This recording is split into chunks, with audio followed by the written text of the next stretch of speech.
एक विशेष साधना जिसके माध्यम से मन एकाग्र हो सके।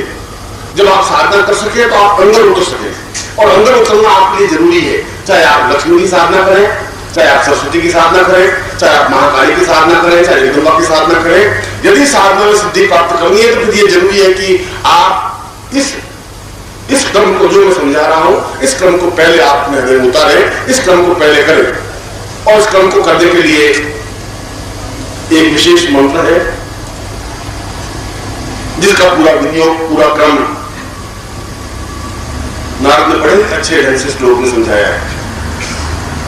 उसने कहा सबसे पहले यदि साधक या शिष्य साधना करने में प्रवृत्त होता ही है, यदि उसको साधना सिद्धि प्राप्त करनी ही है, तो अपने आप में पूर्ण युक्त पवित्र हो, शरीर से बिल्कुल पवित्र हो, स्नान करे, सुबह उठ करके और संध्या वंदन करे और फिर आसन पर बैठ जाए। यहां तक तो सही है। तार को पेता, जब तारे हो उस समय बैठे, ब्राह्म मुहूर्त में बैठे। और ब्राह्म मुहूर्त में बैठने के पीछे उनका चिंतन, उनका तथ्य तरीका यह था कि उस समय ज्यादा डिस्टर्बेंस नहीं होता, ज्यादा आवाज नहीं होती, ज्यादा शोरगुल नहीं होता। और ऐसा कोई उसके पीछे यह नहीं है कि दिन को साधना हो नहीं सकती। जब भी आपको ऐसा जगह मिल जाए जहां आप बिल्कुल शांत चित्त से कर सके, जहां आवाज नहीं हो, जहां डिस्टर्बेंस नहीं हो, वो चाहे दिन को 10 बजे भी हो सकती है, 2 बजे भी हो सकती है, सुबह भी हो सकती है, मगर सुबह बिल्कुल एक वातावरण शांत रहता है, गाड़ियों की और कारों की धाम धुआं आवाज नहीं आ सकती। इसलिए प्रातःकालीन संध्या वंदन, देव पूजन सुबह बताया है। सुबह बताने के पीछे यही मतलब है।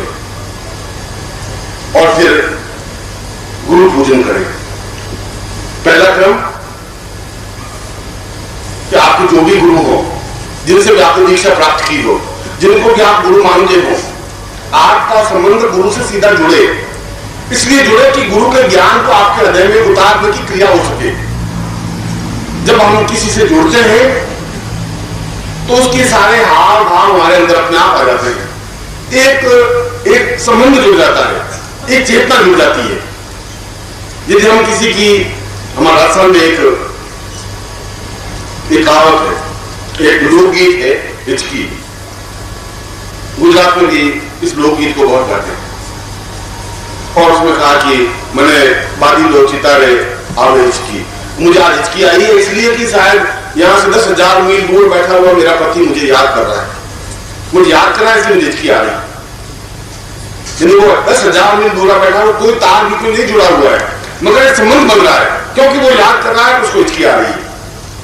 ठीक उसी प्रकार से जहां भी हम संबंध जोड़ना चाहें तो भावनात्मक संबंध जोड़ते हैं। इसलिए जब आप साधना करें तो गुरु आपके पास हो, चाहे वो सामने प्रत्यक्ष शरीर हो, चाहे 10,000 मील दूर बैठा हो, मगर उस पूजन क्रम से, उस मंत्र से हम उसको पास में स्थापन कर सके, उस गुरु मंत्र के माध्यम से जो आपके पास गुरु मंत्र है, और जिस गुरु मंत्र के माध्यम से भी आप गुरु का आह्वान कर सकते हैं।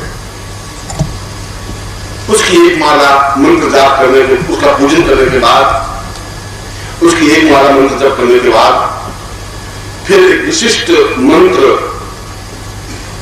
जिससे कि मन एकाग्र हो सके, उसके लिए पहला क्रम है प्राणायाम क्रिया। प्राणायाम का मतलब है कि प्राणों को विश्राम देने की क्रिया, प्राण आयाम। प्राणों को विश्राम देना, प्राण किसे कहते हैं? प्राण कहते हैं श्वास को। अगर श्वास समाप्त है, प्राण समाप्त। इसलिए श्वास को नियंत्रित करने की क्रिया। अभी अब आप सांस लेंगे तो या तो बहुत तेजी से सांस लेंगे या बहुत धीमे सांस लेंगे। सांस लेने का एक ढंग नहीं है, सिस्टम नहीं है, एक तरीका नहीं है। सांस एक तरीके से ली जाए। प्राणों के माध्यम से आप एक प्राणायाम क्रिया करें, बहुत जोरों के माध्यम से प्राण सांस अंदर लें और रोकें और फिर छोड़ दें। ऐसा 5 या 10 या 15 या 20 बार करें। मन एकाग्र करने की मैं क्रिया समझा रहा हूं, जो कि आपके इस शिविर की आवश्यक कड़ी है, जिसको रोज आपको करना चाहिए। उस कड़ी को समझा रहा हूं। मन गुरु पूजन के बाद करें और प्राणायाम क्रिया करने के बाद अत्यंत धीमी गति से ओंकार ध्वनि उच्चारण करें, क्योंकि पूर्ण ब्रह्मांड या पूर्ण वायुमंडल को अपने आप में समेटने के लिए इसमें प्रश्न पूछा है कि ओम प्रणव क्यों नहीं लगता नवाण में? तो नौ वर्ण का मंत्र है, कोई जरूर नहीं प्रत्येक में ओम वर्ण लगे। ओम का मतलब है कि मैं पूरे ब्रह्मांड को अपने आप में उतारने की क्रिया कर रहा हूं, उसको ओम कहते हैं। ओम का तात्पर्य है कि ये समस्त जो ब्रह्मांड है, दिशाएं है, आकाश है, पृथ्वी है, वह अपने शरीर में उतर सके और मैं अपने शरीर के अंदर से प्राणों को पूरे ब्रह्मांड में फैला सकूं। ये दोनों की क्रिया को ओम कहते हैं।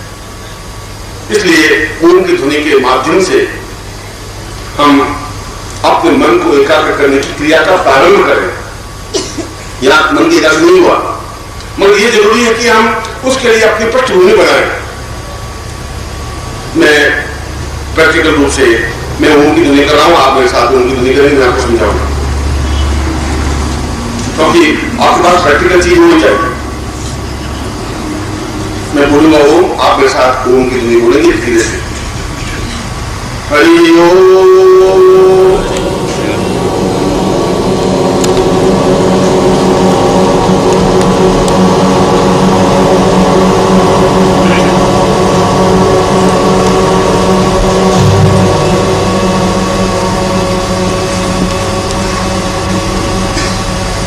और आपने देखा होगा जितने समय तक आपने ओम बोले तब तक आपका मन भटका नहीं, भटक नहीं सकता।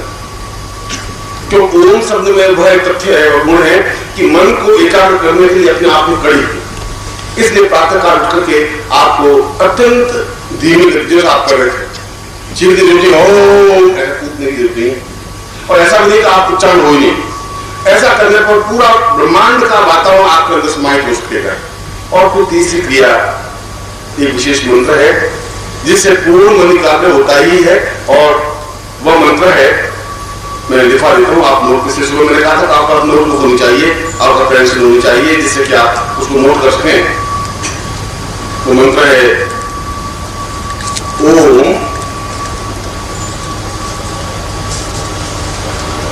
प्रणव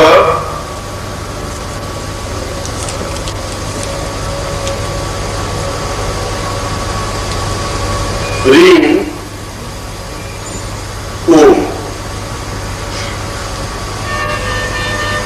आप कल सुबह इसका एक अभ्यास करें।